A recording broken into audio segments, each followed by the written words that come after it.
Sideways Stories from Wayside School by Louis Sachar. Read with permission from HarperCollins Children's Books.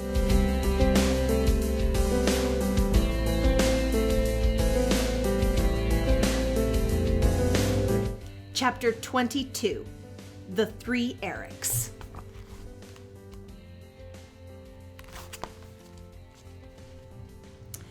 In Mrs. Jewels's class, there were 3 children named Eric. Eric Fry, Eric Bacon, and Eric Ovens. They were known throughout the school for being fat. Eric Fry sat at this end of the room. Eric Bacon sat in the middle of the room, and Eric Ovens sat at that end of the room. There was a joke around Wayside School that if all 3 Erics were ever at the same end of the room at the same time, the whole school would tip over. Eric Bacon hated jokes like that. That's not surprising. After all, he wasn't even fat. In fact, he was the skinniest kid in Mrs. Jewels's class. But nobody seemed to notice. The other 2 Erics were fat, and so everyone just thought that all the Erics were fat. "But I'm not fat," Eric Bacon insisted. "What's your name?" asked Jason. "Eric," said Eric Bacon. "Then you're fat," Jason concluded. And pretty soon, skinny little Eric Bacon, the skinniest kid in Mrs. Jewels's class, had the nickname Fatso. Eric Fry really was fat. He was also the best athlete in Mrs. Jewels's class. His body was solid muscle. However, nobody ever noticed. The other 2 Erics weren't very good at sports. Eric Ovens was clumsy. Eric Fatso Bacon was a good athlete for his size, but because he was so skinny, he didn't have much power. So naturally, everybody just assumed that Eric Fry was also clumsy and weak. After all, his name was Eric. Whenever the other kids chose up teams, Eric Fry was the last one picked.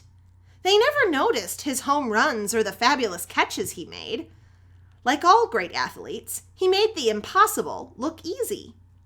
Of course, the other kids did notice the one time he dropped the ball. Eric Fry was playing right field. Terrence belted a deep fly to left. Eric Fry raced all the way across the field after the ball and at the last second dived at it. He caught it in mid-air on his fingertips. But as he hit the ground, the ball squirted loose. "Well, what do you expect from Butterfingers?" said Stephen.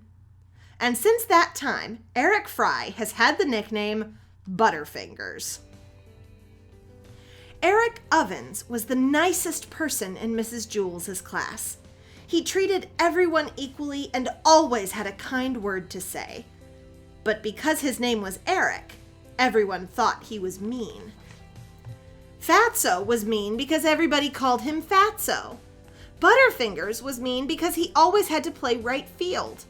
So naturally, everyone just assumed that Eric Ovens was also mean. They called him Crabapple.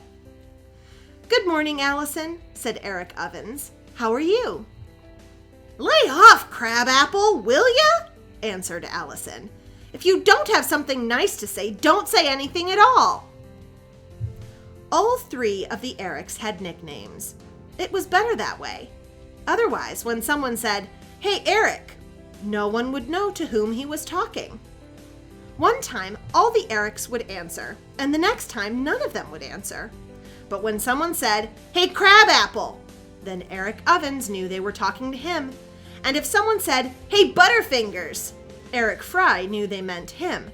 And when someone said, "Hey, Fatso," Eric Bacon knew that he was being called.